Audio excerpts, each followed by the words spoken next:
Hello everybody and welcome back to the No More Heroes walkthrough. It is time to return to Travis's motel room, I guess. Well, I mean, it's technically what it is. I wouldn't say Travis's house, but it's a motel. Because Travis is too cheap to go find his own place, apparently.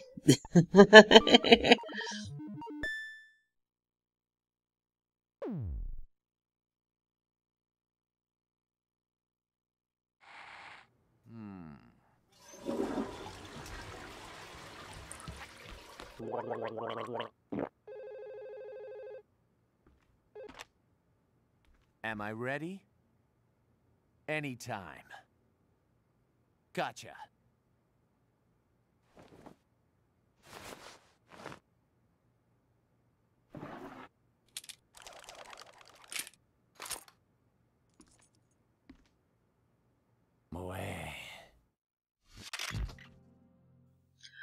Oh, Travis, you otaku.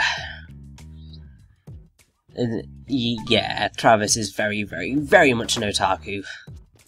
Now, basically Travis's motel room acts as sort of your partial hub. So you can change your costume here. You can buy a buttload of t-shirts, sunglasses, jackets, jeans, a whole lot, and you can also find t-shirts randomly in dumpsters throughout the city, which we will be exploring shortly.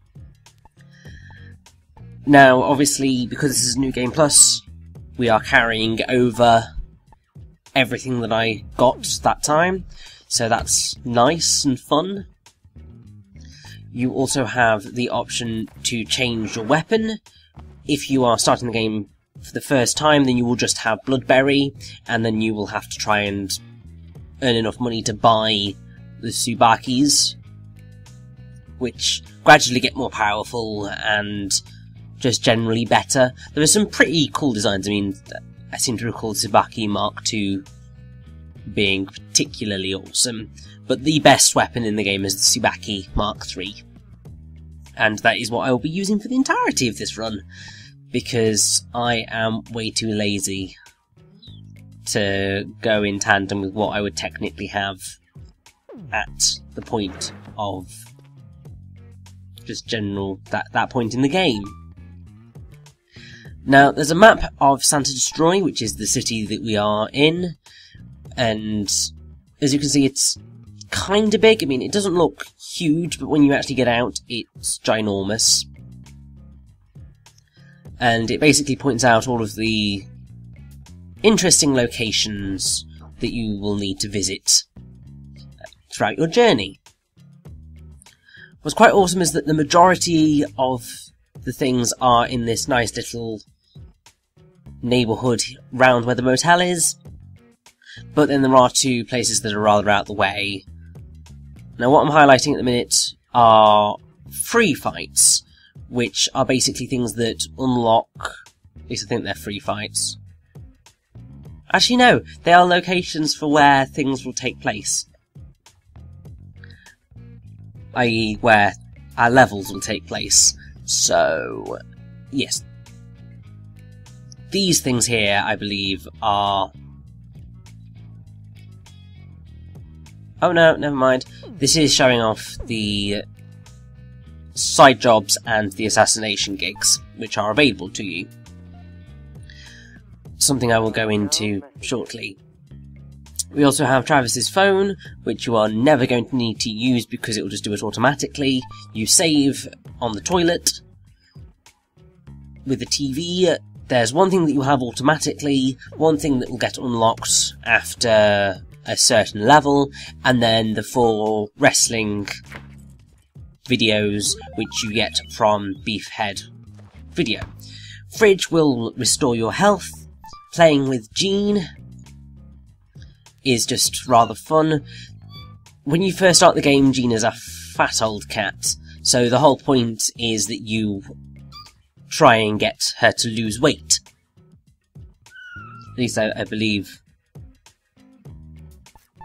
that's what happens, although I may be wrong, that might be the sequel. But either way, you can play with your cat, which is adorable. The cards are something that, as I said, you unlock within the levels, and I've got all of the ones from the first run, so it's just a case of getting all the ones for the second run. And we will be looking at all of those in an extra. Well, extras. Well, one extra video, but it'll be part of the extras.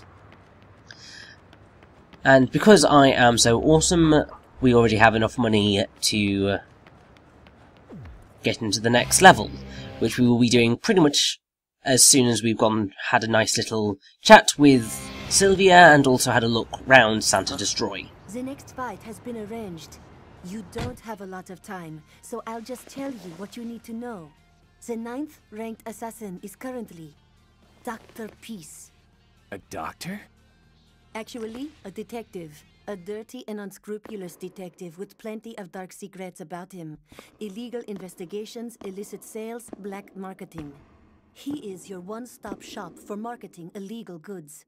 And on top of that, he is a trained assassin. He's been doing some work for the Mafia, and before you know it, he's up there ranked 9th on the list. To be frank, he's good. You won't stand a chance against him. You're as good as dead. What's it going to be, cowboy? Put me in, coach. All right, please transfer 150,000 LB dollars. What? 150,000 LBs? Your entry fee, my overhead costs. Don't tell me that you were not expecting so many zeros on that price, or that I am ripping you off or some shit. We have an elite staff in the thousands. Personally, I think it's a bargain. Okay, I gotcha. But you really think I got that kind of dough on me? What the hell am I supposed to do? You are supposed to do your job. You've been hired to kill someone, so just do it and quit your whining. Plus, on-the-job training would be good for you. If you're interested, I can introduce you to an agent, an advertisement agency. But really, they're erasers. I'll tell you where it is later. I'm running late for my facial. Catch up later, okay? What? Ah! No! Oh, Travis, you perv. But what happens there is we are dropped right outside of K Entertainment, which is that advertising agency that Sylvia was talking about. If you're playing the game for the first time, you try and walk in here, they will kick you out immediately saying you're not good enough. Basically, there are a load of assassination gigs in here which earn you the most money, which is how you pay the entry fee. Unfortunately, normally you wouldn't be able to do that. You would have to go and do loads of side jobs, which is the little pink icon on your map. It's a pain. But what we're going to do is have a wonderful jaunt round Santa Destroy on our really awesome motorcycle, which is called the Spelltiger or Spelltiger. I'm assuming it's Spelltiger, but I'm not 100% sure. Now, there's a reasonable amount to do in Santa Destroy, but it does end up being absolutely way too big for its own good. And I mean that seriously. It's atrociously over large for what you have to do. And I am having trouble getting off my bike. Oh, that's embarrassing. You can tell it's been a very, very long time since I played this game, can't you? But yes, Santa Destroy, you are going to be spending a lot of time riding around on your bike. And while it's quite fun, it can get very repetitive, especially when you're doing the jobs to try and earn more money. Now, here we are at Thunder Ryu's building.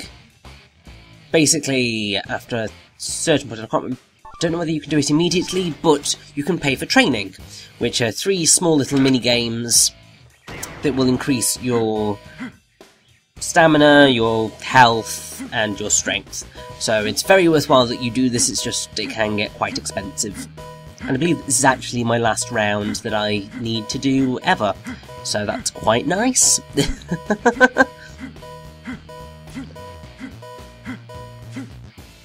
And pretty much what we're going to do for the rest of this part is do more of these training missions. It's not that long. And then go on a nice little jaunt around Sun to Destroy. So now is a perfect time, I think, to actually go into talking about the voice actors for Travis and Sylvia, because I didn't manage to find time to cover them in the first part because there was a lot going on. Like a ridiculous amount.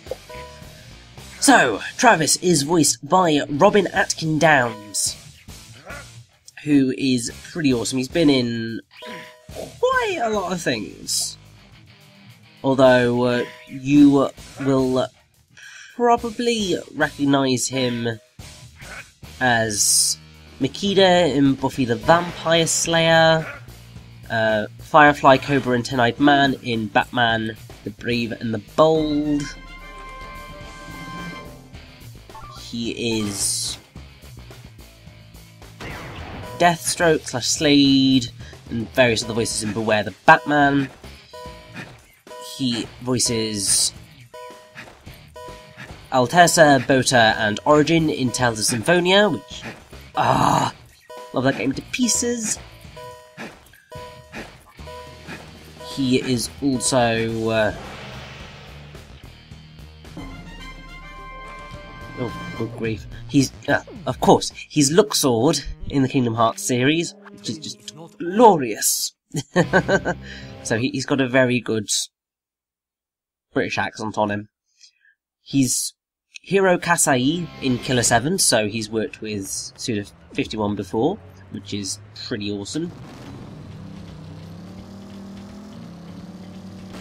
He is also in Destroy All Humans, although I don't know whether it's in all of them, but he's Agent Oronkov in Destroy All Humans 2, so that's two members of the voice cast for this game are in that game, which is pretty cool.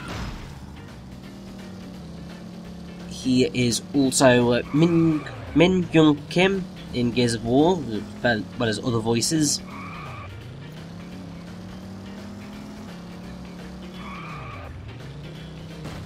He is Fleetus in Brutal Legend. Faldio Lanzat in Valkyria Chronicles 2. Doc Oliver, Novak and Skulls in Bulletstorm. Grimshaw in Kingdom of Amalur Reckoning. Captain Conrad Roth in the Tomb Raider reboot. Robert in The Last of Us. He is the voice of Kazuhira Miller in Metal Gear Solid 5 Ground Zeroes and will be so in Phantom Pain. And he's also a ridiculous number of other voices, but I think those are the most recognisable, probably. Now that right there was the side job, well, the job centre, where you get all the side jobs. That's probably what you'll be spending most of your starting time in this game doing, which will be incredibly tedious, but I'm not going to be doing that right here. Reason being is that it would just be really ridiculously over tedious, and I cannot be bothered. So, that will be left for an extra. Now, Sylvia is voiced by Paula Tissot, who hasn't really... well, she's done quite a bit, but nowhere near as much as Robin Atkin Downes has. Most people would recognise her as the English voice of Lulu in Final Fantasy X and X-2. But you may also recognise her as Oka in Dot Hack Legend of the Twilight. Shirelia in Art and Alico Melody of Alemia and Cross Edge. Mindy Peters in Destroy All Humans Big Willy Unleashed. She also does other voices in Destroy All Humans. Good grief, I think they just took that cast. She is the voice of Jill Nabart in Final Fantasy 13 and 13-2. She is Odette in Odin Sphere. Fuka Yamagishi in Shin Megami Tensei Persona 3. And what is also absolutely glorious is that she is Vision and additional wonderful ones in the Wonderful 101, which makes me incredibly happy. Anytime there's a voice actor from that game in anything, I will be a very, very happy person. Because that game deserves much more of, well, it deserves to have more people play it, because it's glorious. Now, one thing that can get slightly frustrating with the Jabal Tiger is that it can get stuck on things, so you do have to be slightly careful of where you park it. But what I find hilarious is that pretty much whenever I decide to come back to come back here, I always kinda end up parking properly. At least attempting to park properly, which is kinda ridiculous when you think about it.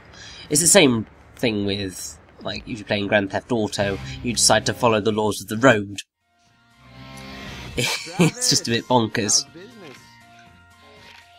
So, here we are at Beefhead Video, whatever. It's basically where you get those wrestling videos which gave you wrestling moves. It's quite cool, but utterly pointless. Although, having said that, whenever you're in Beefhead, also the lab, which we are going to shortly, Dr. Naomi's lab. And also, you heard it in the cutscene in the car with Sylvia, and you will hear it multiple times throughout the game. They are playing Heavenly Star by the Genki Rockets. Now, you may have absolutely no idea who the Genki Rockets are. If you've been following me for a while, you should know, because pretty much all of their music, well, not all, but they are a core part of Child of Eden, which I have done a playthrough walkthrough of before, which, well, I've done 2, and love it to pieces because I am a massive fan of the Genki Rockets. And yes, Heavenly Star was their first song, and it also appeared in, I think it was Lumens 2, but this was kind of basically their big break, which is glorious, and it's what introduced me to the Genki Rockets, so I'm so glad that this game included it. It also has the music video, which you saw in the TV. I would show it off, but that would get me in a massive amount of trouble.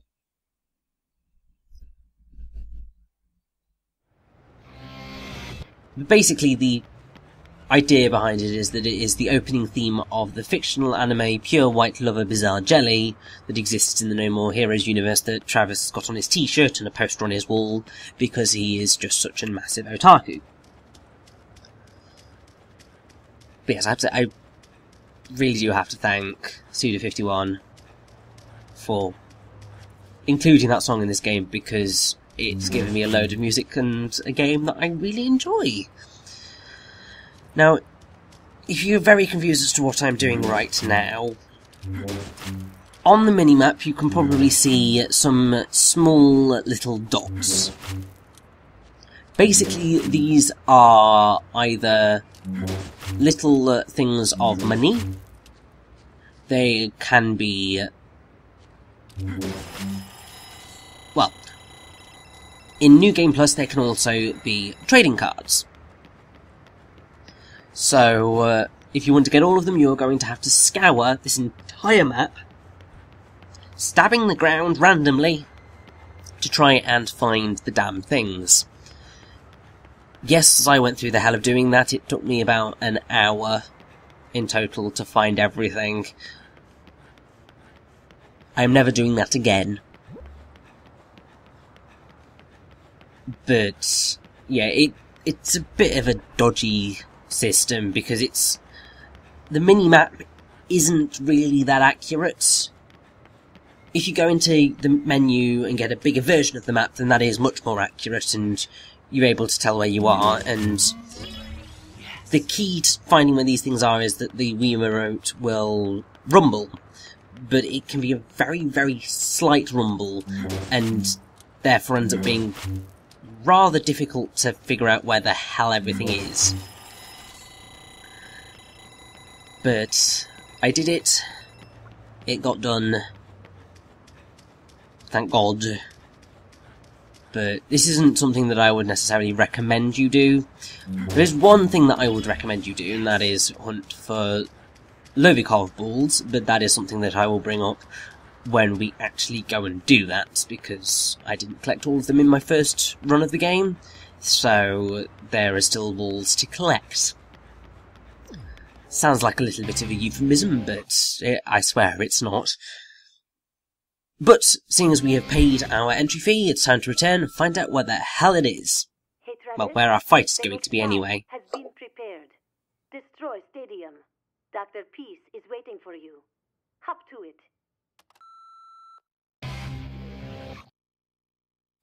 So yes, it's a Destroy Stadium, which is going to be pretty damn awesome.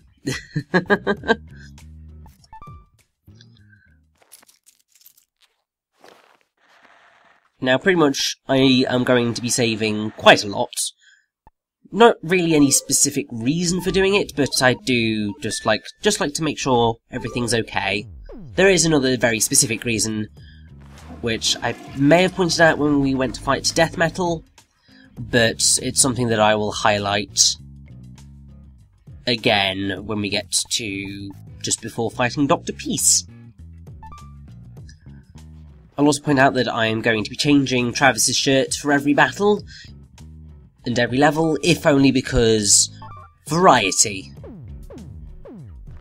Maybe not changing it for this one, but pretty much all the subsequent ones until rank 1 will be a different t-shirt. So, let's go fight Dr. Peace.